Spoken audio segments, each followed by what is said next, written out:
Good afternoon, everyone. It's your boy Shad Talks Graps, and we are back with another installment of the Wrestling Republic daily broadcast brought to you by Wrestling Republic. And it's Tuesday. You know what that means. We're here to review Monday Night Raw. Uh, don't mind me, guys. I'm in very sad spirits. As y'all know, I'm a big time Philadelphia Eagles fan. I didn't watch Raw live. I was watching our, dreams crushed in the matter of a minute 40 seconds by Kirk Cousins. But that's neither here or there because we're here to talk about wrestling. And it was a great episode of Raw. I did catch it this morning. And I'm excited to talk with the panel for today. We're going to first kick it out to a regular that y'all always see, Mr. Jordy in the bank. How are you, bro? I wasn't expecting that. I'm usually last. This is the first time I've ever been introduced like first as the guest. You've caught me off guard. I don't know what to say. I'm good. Yeah, no, I'm good, mate. Yeah, it was a great. It was a solid show. It was a solid show. But I was gonna say great. I don't know if it's as far as great, but there was certainly a lot of enjoyable segments, a lot of question marks above a lot of storylines, building towards Bad Blood, which I know when Bash in Berlin was still like we still hadn't passed it yet, and everyone was making up matchups for Bad Blood and kind of skipping Bash in Berlin. It's just I've got a feeling about this PLE, man. I've got a good feeling about it. Obviously, we've got the Hell in a Cell announced. Now we've got the tag match announced. Liv and Rhea, Damien and Finn. It's yeah, it's gonna be good. So I'm excited. Nah, for sure. And I mean, we're definitely gonna break it all down. I think we got a lot of progression going into Bad Blood, so it is definitely gonna be one of them ones in the A Town. Last but not least, he's here for a second week in a row. Um, I'm getting a little concerned. I actually am thinking about putting a missing persons report for Chaos because he hasn't been here on a Tuesday for a few weeks, but if we don't have Chaos, we have his arch nemesis, Don't worry, he's in my Solo. basement. He's in my basement. I locked him away. It's with Dr. Dre there. But hey, but yeah, I'm taking a lazy day. I am knackered after this weekend of a lot of shows, interviewing, and general, the word of the day, fatigued. And of course, I had to spend it watching Raw, so I'm extra fatigued. So yeah, suit is being washed. I'm taking it easy. Let's get into the show, boys, and I'll crack the jokes. Oh man, extra fatigue for Raw. I don't know. I don't know about that. I think we had a pretty crazy episode because we got a progression to what may have been one of the most noteworthy things on the show yesterday. We had a tag team title match. Judgment Day, Finn Balor and Finn Balor Jr., aka JD McDonough, versus the New Day. And a lot of shenanigans. If y'all haven't watched the Allison analysis, Ben went on a quite a rant about referees. And the numbers game is the numbers game. I always say that.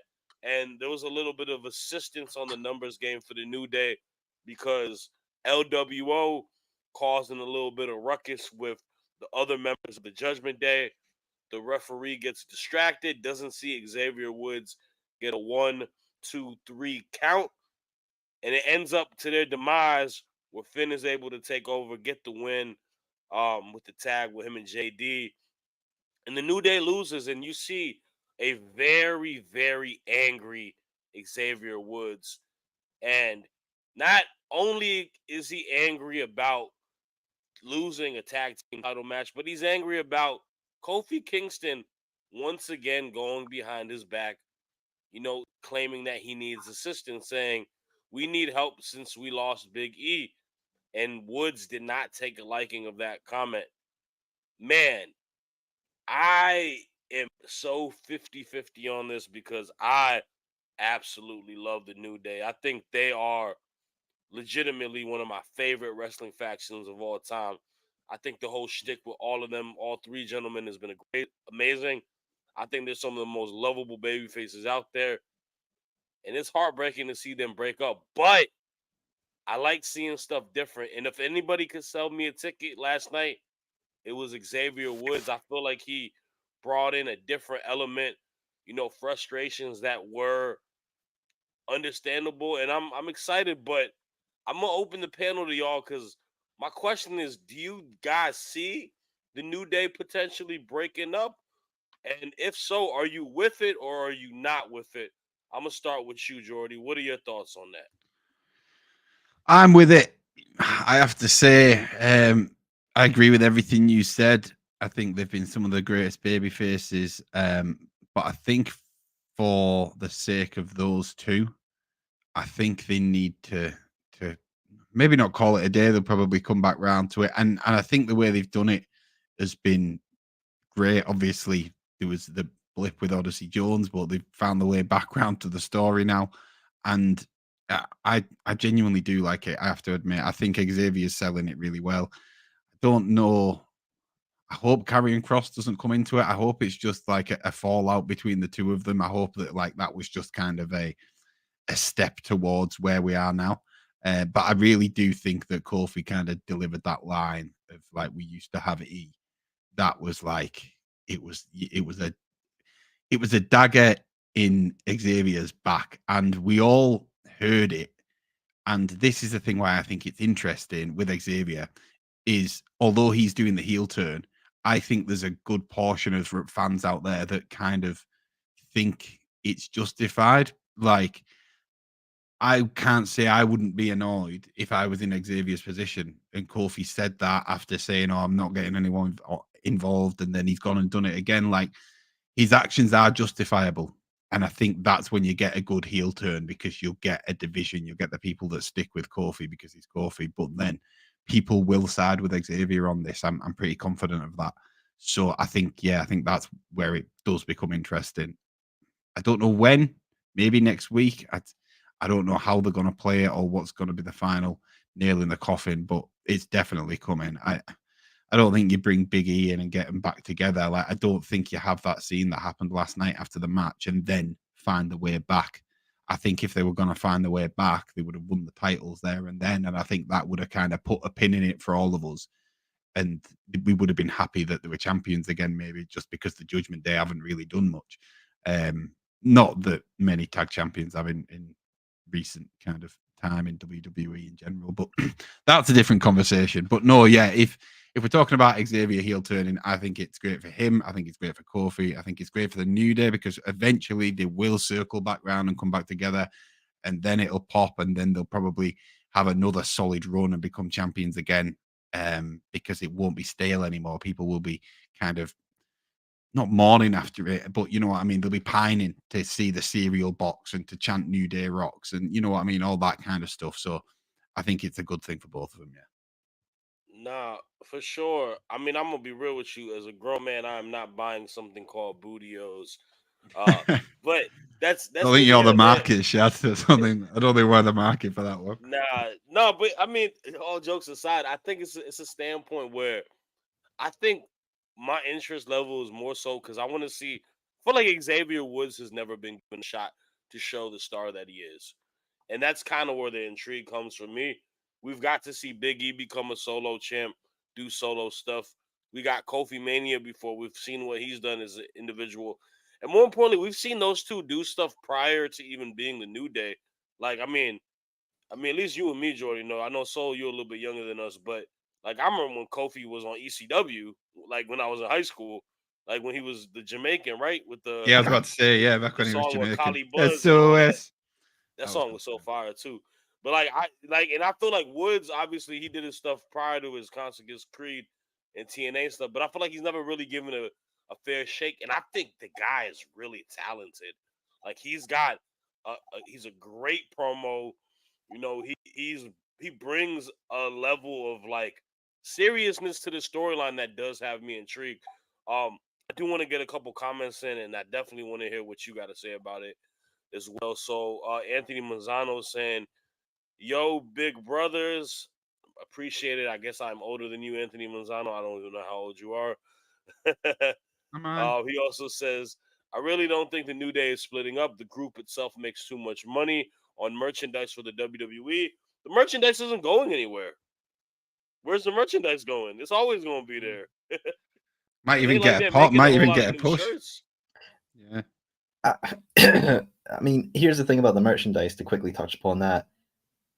While they do make a lot of money for the WWE, it's not like Roman Reigns, who in the span of 12 hours coming back made nearly $1 million for the company.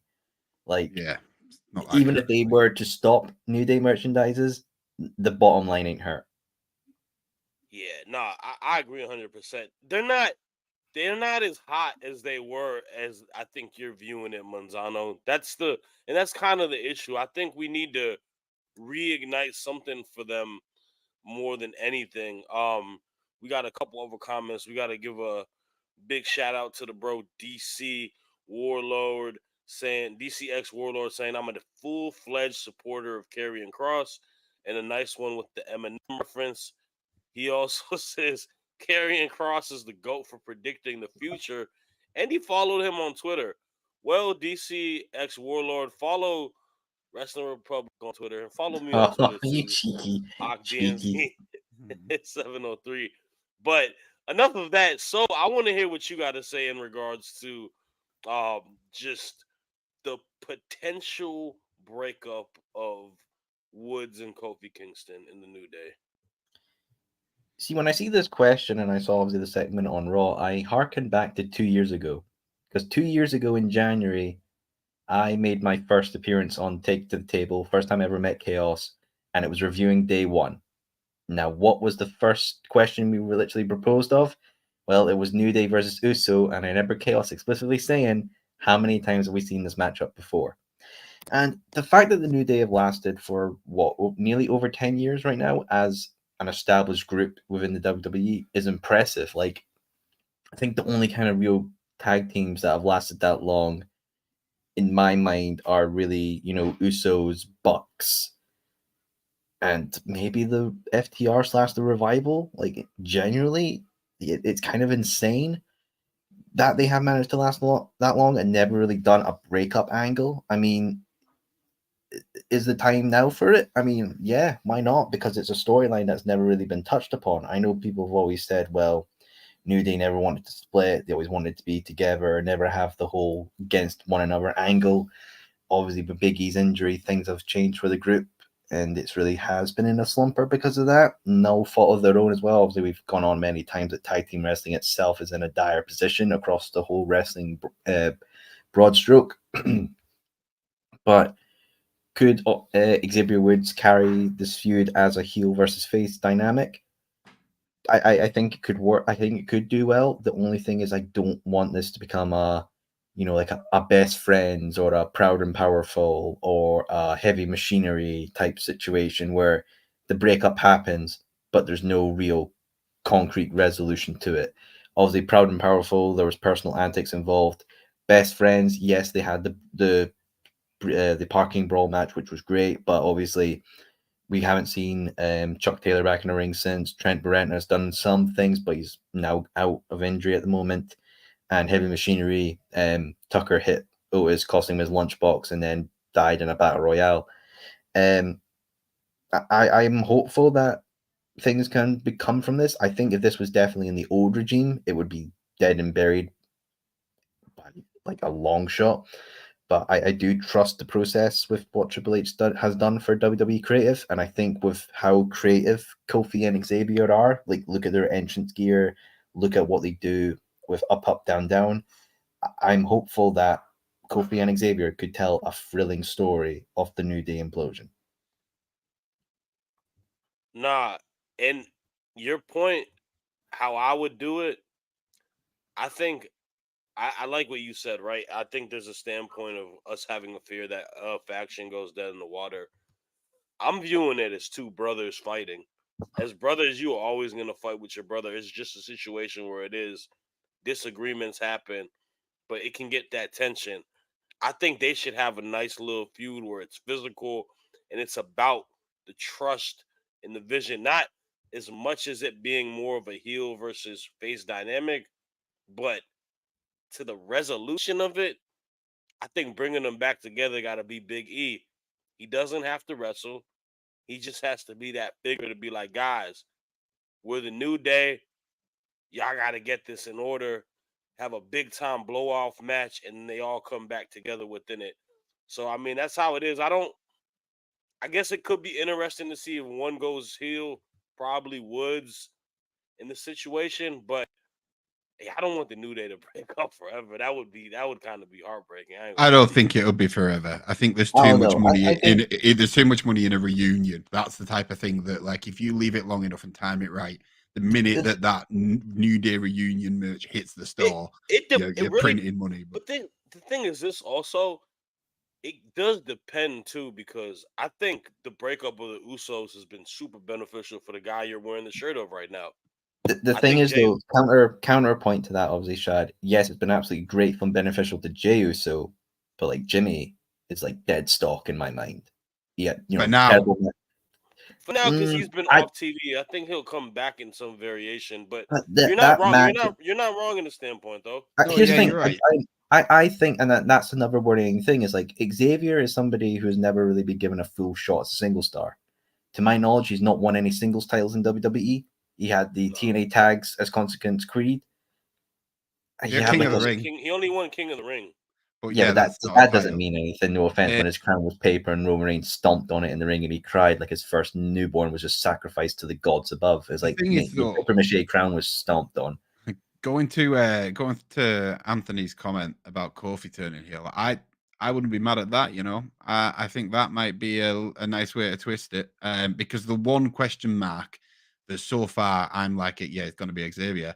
But the point that Kofi's never really been a heel, and up, down, down, like you guys mentioned, how does that work with Xavier as a heel? Like, I know it's not as kayfabe isn't as much of a thing anymore, I but don't think like, that I don't think that matters as much on I don't think the YouTube show matters as much on that standpoint, because like you said, there's not much of a kayfabe. You have no, you I just wonder, like, it might work better for Kofi to, like, because everyone is looking at it going, Xavier's gonna heel turn. And because like I said, his actions and his frustration is justified, I it's think. justified, right? So now if Kofi does one last thing, and like, I don't know, it might be like, oh damn, didn't see this coming. I thought it was gonna be Xavier doing this. Yeah, You I know? mean it's one of those cases we are gonna have to wait and see. But they got my interest now. I definitely think they're steering in the right direction after last night. Mhm. But yeah, let's get to the next topic though. And we had ourselves a just What'd you utter call it? chaotic. Like I don't. It wasn't really a match because there has to be a definitive winner in matches.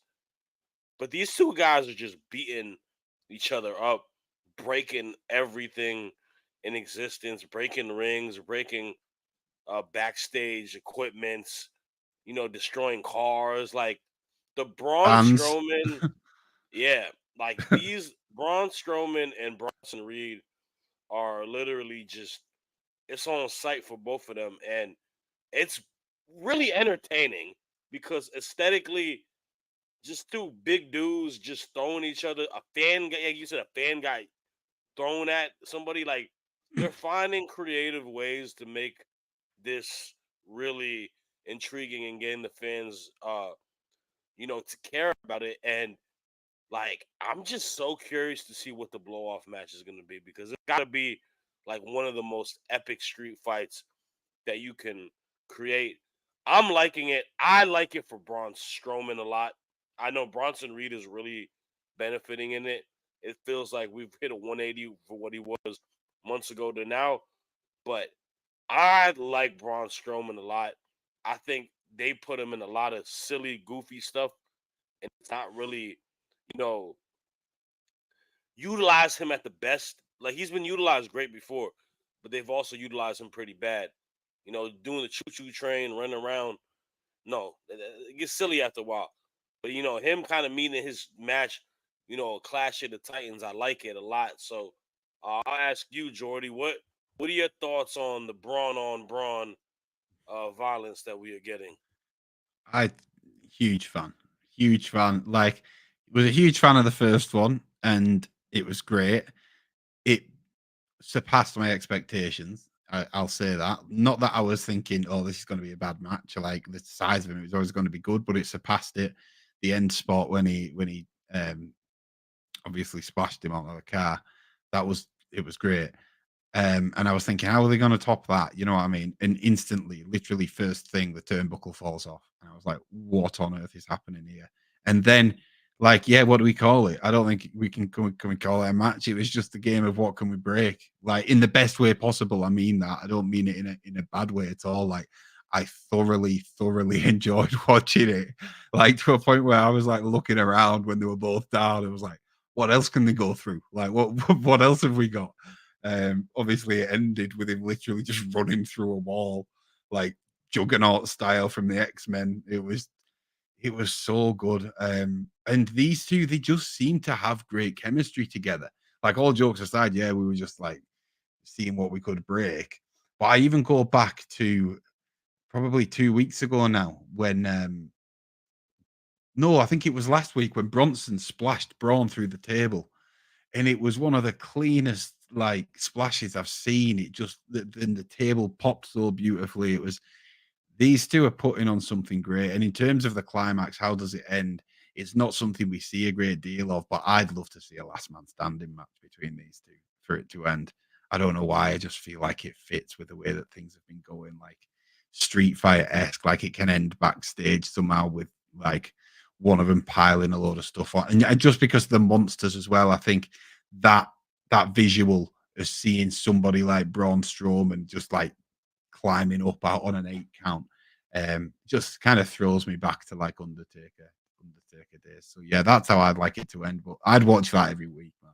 Bring in more things for them to smash, more fans for them to throw at each other. Like, I'm all for it.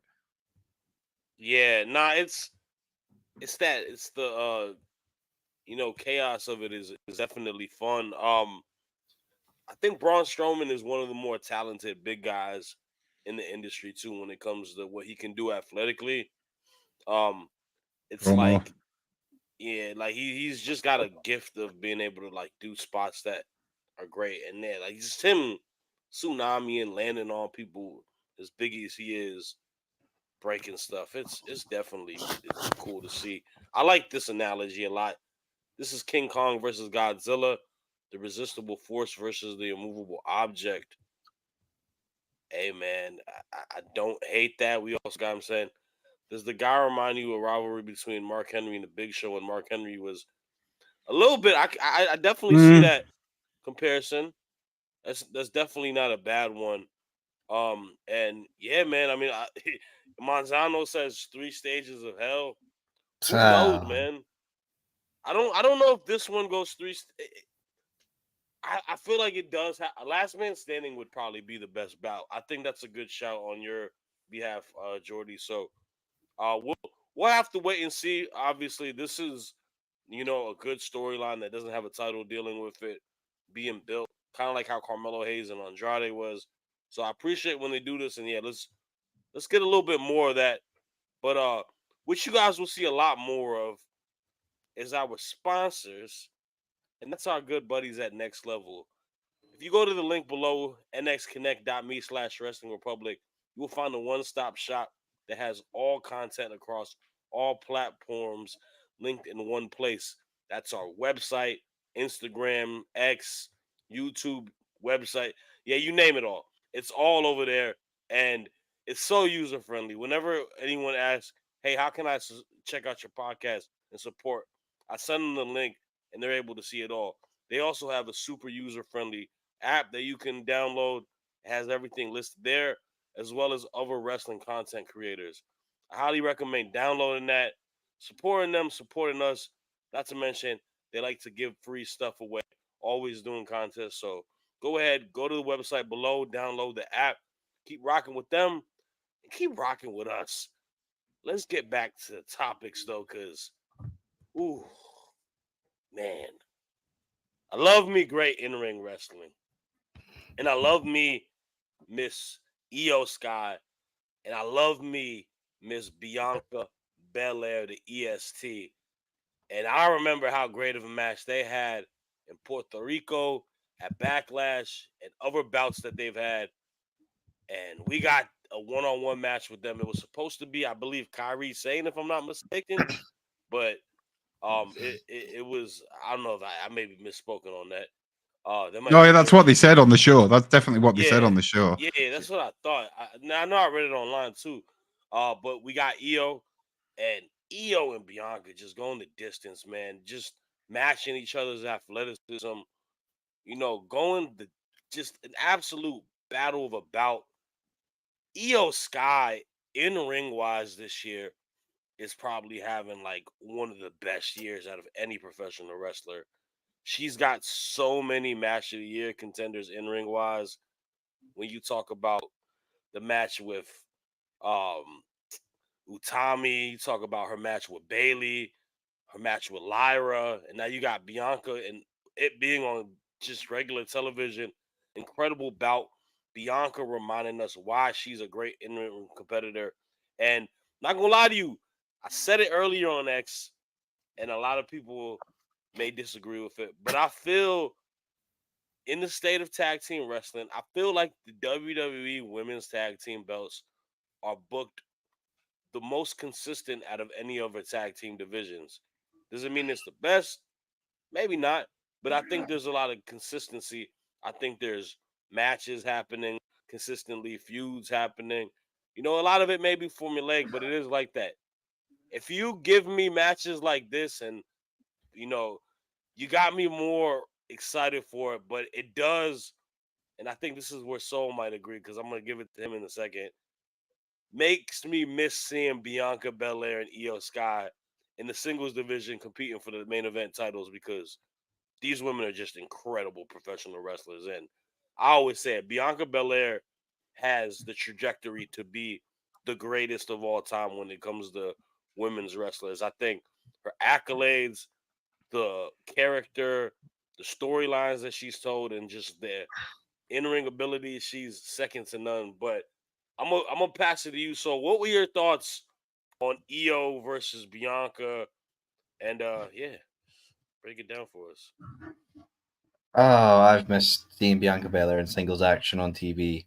Absolute beast. She is just something that's really been missed from, like, especially Raw's women's division. Just that whole aspect, that fun killer instinct she's got. Like, she is truly amazing. But you know what, Shad? You mentioned a little take there. You mentioned on the old X platform that I do not dabble in because I hate it. I might maybe deconstruct it right now with my charm and less sooty in pajama look right now. You said, to reiterate it, if I'm correct, that you said that the women's tag team division on WWE is one of the most consistently booked tag team divisions in the world, correct? So I've got my point At correct. the at the at the current juncture, it is one of the most consistently booked tag team divisions in wrestling. Obviously, there's independent promotions and stuff like that I might not be familiar with, but Hmm. yes. I think it's a fair argument. For right now, there's a very fair argument because Bianca and Jade's second reign has been miles above their first reign. I am in the disagreement in that I still feel like it's very early days and there's not really much progression with it. Now, the fact that they're doing singles matches to build up tag team matches is a massive step up because before it really didn't feel like that. I feel like it was just people chucked here, there, say, and then belts were just defended on either pre-shows or thrown in randomly in the card. Um, Obviously, we have all the matches announced for Bad Blood, which we'll go into obviously for our main event. But it's weird because, like, the men's tag belts still haven't been defended yet. Now, yes, everyone's going to harp on AEW and Ring of Honor, and yes, I'm absolutely in agreement with them.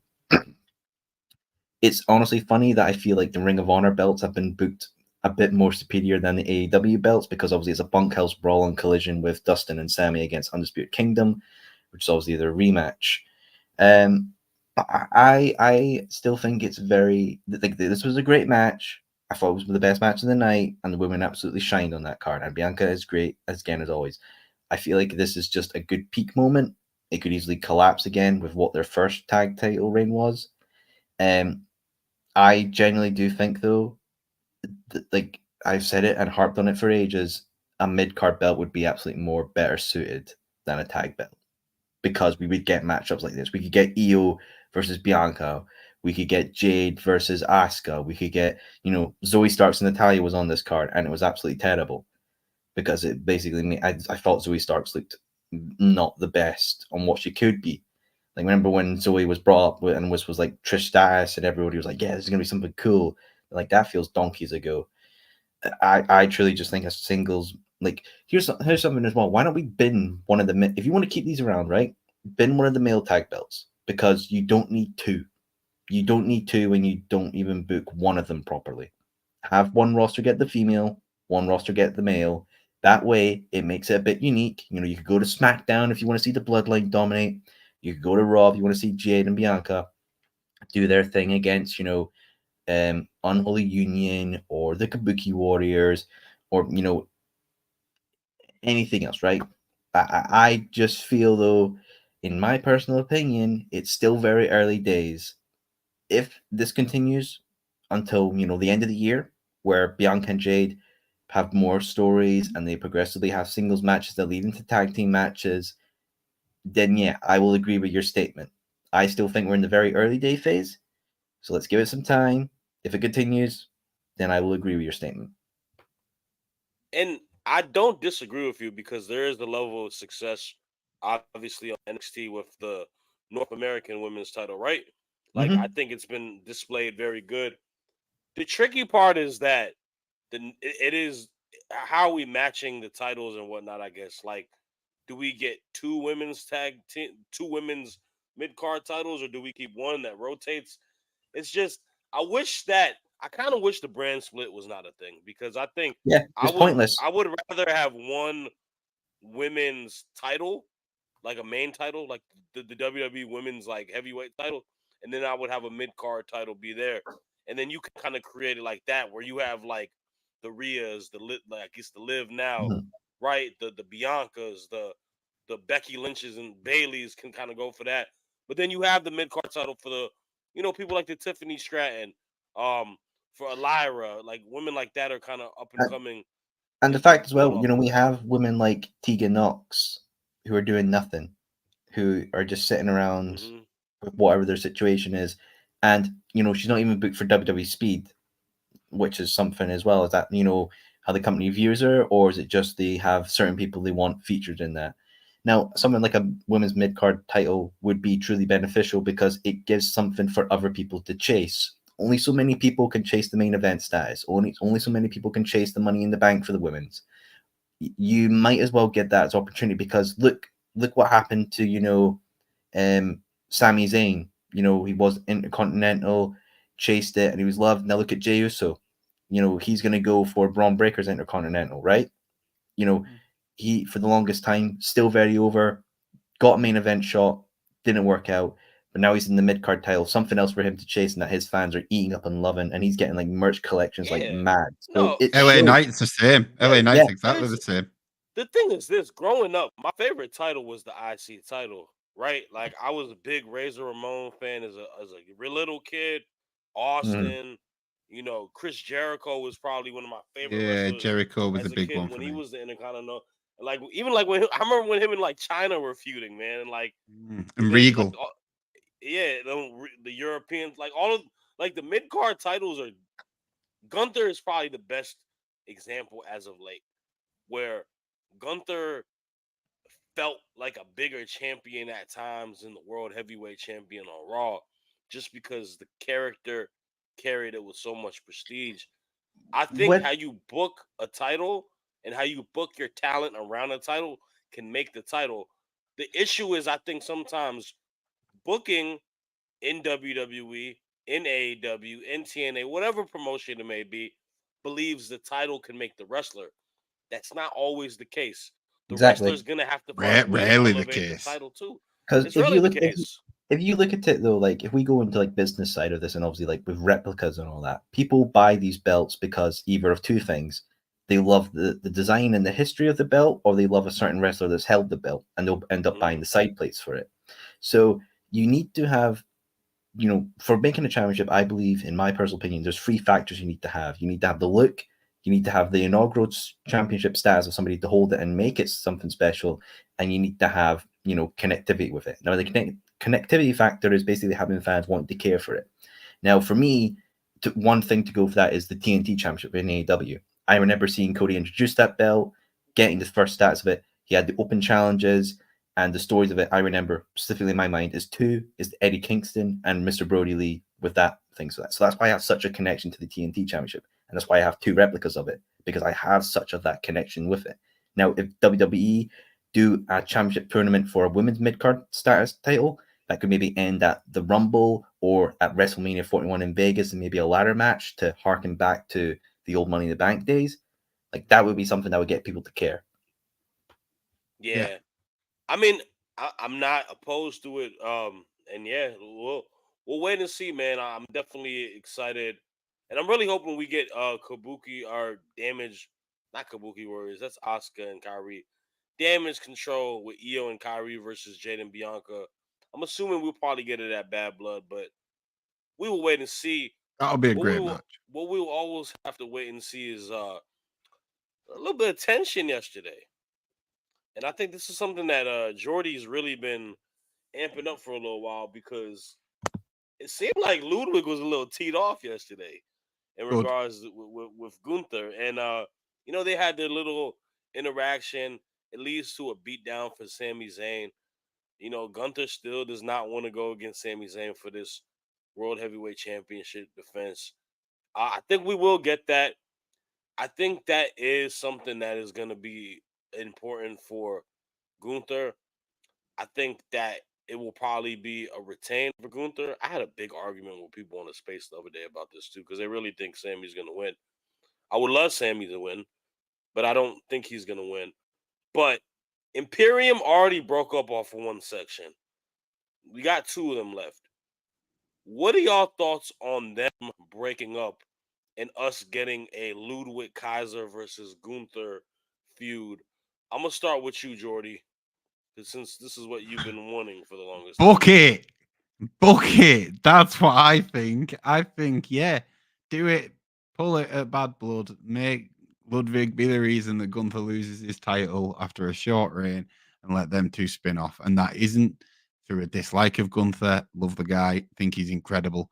I also think Ludwig has got a lot more to offer than what he does. And if Vinci was still in Imperium with him, I would say, yeah, maybe leave them together, because it's like the thought of, I always like that situation every now and again. I didn't like it when the Bloodline did it for so long necessarily, but like the thought that a group can dominate, like someone can hold a world title and then they can hold the tag titles behind them. But with Ludwig, not like on his own, like he's better than just being Gunther's ring announcer.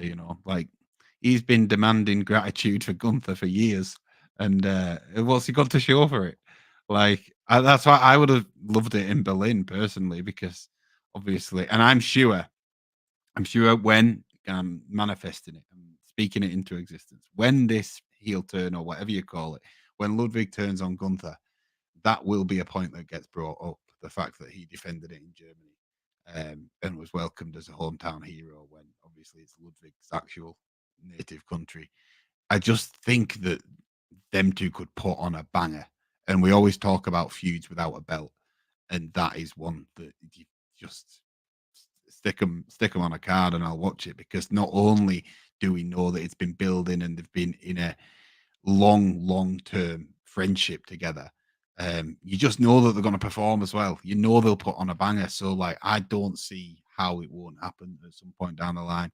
I'm excited for it. Talking about the mid card titles and stuff like that, like Ludwig's ready to be put in that position, as far as I'm concerned, to be trusted with a mid card title, because you know what? That's the thing with the mid card titles. Going back to it slightly, is that it's there to give them a chance, see what they're like with the belt on the main card, see if they do well, see if they flop, see if they're not ready. I think he's ready personally, so I would love to see it. Yeah. So you think Sammy should beat him, and then we get them in a feud? Oh, no title. Interesting. That is very interesting, because I was thinking more so they feud after he retains, and that we kind of go in that direction. But I agree. I think Ludwig has a sense of poise, charisma. He's a really, really good heel. And I think he has a boatload of potential for what his character can be. So we'll wait and see. Um, I'm gonna open the floor for you. So take us home in your regards to. You think Imperium are on the same page? Do you think we could potentially get a Ludwig versus Gunther feud? I mean, shouldn't we technically do the Giovanni Vinci feud first? The guy who was first kicked out with the faction? Or are we just, not even going to bother because he loses his matches in 3 seconds and he's doing nothing? It's so weird with Imperium. Like, you go back to the NXT UK days of like, this was a very important faction, a very, very established faction. Like, there was the days where obviously Alexander Wolf was in it. And obviously they had the feud of Undisputed Era at NXT Worlds Collide. They went to NXT, they won the actual NXT tag belts, and then everybody was like, oh, Gunther could win the IC, and then the tag belts could go to Imperium, and it's going to look imposing. Okay, we're not going to do that. They've made new belts. Well, maybe Imperium could win that, and Gunther could hold the World Heavyweight and make Imperium the top evil faction on Raw. Oh, they're kicking Vinci out. All right. Well, are Kaiser and Gunther maybe going to go for tags and hold them up while he's got the World Heavyweight? Oh no, now we're teasing Kaiser to leave Imperium now, and this going to be a feud? I don't know. I generally think if Kaiser does break off from Imperium and we do a Gunther feud, he'll probably lose. There will be one match. And he'll get his own independent graphics and music, and it's going to be by Def Rebel, and it's going to suck. He'll be a mid-carder. He might challenge for the IC. Braun Breaker will probably spear him in half. He'll be on the Andre Battle Royale Memorial thingy-majiggy they do every year with Snickers.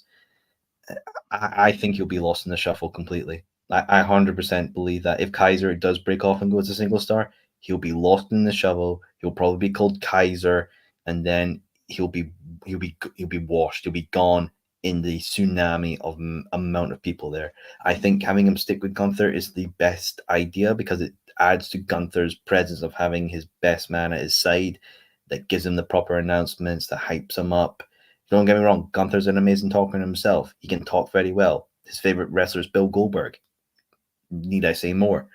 I just truly think for Kaiser's benefit, yes, you could try him a single star away from Gunther and see how he does. I just think it'll be a very sync situation. Oof, man, not a lot of optimism on Mr. Kaiser breaking off there, but I hear what you're saying. You forget the last step, he gets future endeavored and becomes a star on AEW Collision. But that's neither here or there. That's all the time we got for the rest of the show, man. We appreciate you guys rocking with us. Hold up. He said, "What are your thoughts on my last 2 comments before we go?" To me, Gunther works more as a bad guy. I think we turn on Ludwig Kaiser. Lud becomes a baby. Nah, have you seen Kaiser? Have you seen the way he walks with his nose up? That's no baby face. I can't see. Yeah, no, him and Tiffy could be Barbie and Ken. Oh, I want to say so much to you, Joy, right now, but I can't because it'll get us demonetized. You don't have to wait. Yeah, we're removing him from the show, man. We're removing him from the show. Is Jordy suggesting that Ludwig Kaiser comes out with frosted tips like Nigel McGuinness from 2005, and Tiffany Stratton has a segment called the Stratton Barbie House or Stratton Dream House? Look, unless can't make a joke anymore. Can't make a joke anymore. Unless Ludwig Kaiser comes out with Ryan Gosling singing "I Am Just Ken," and that's how he becomes very popular. I ain't seen it happening. I do not want frosted tips, Ludwig Kaiser. Hey man, he's a heel. He's a heel. I think Gunther gets taken as a babyface because people respect him at this point. All right, let's take it home before Jordy's mic cuts out. That's all the time we have, man. Thanks everyone in the comments, watching all over the platforms. We'll be back the same time tomorrow. Don't forget NXT Off the Air is on tonight, right after NXT is done at 10:15. Y'all take care. Peace.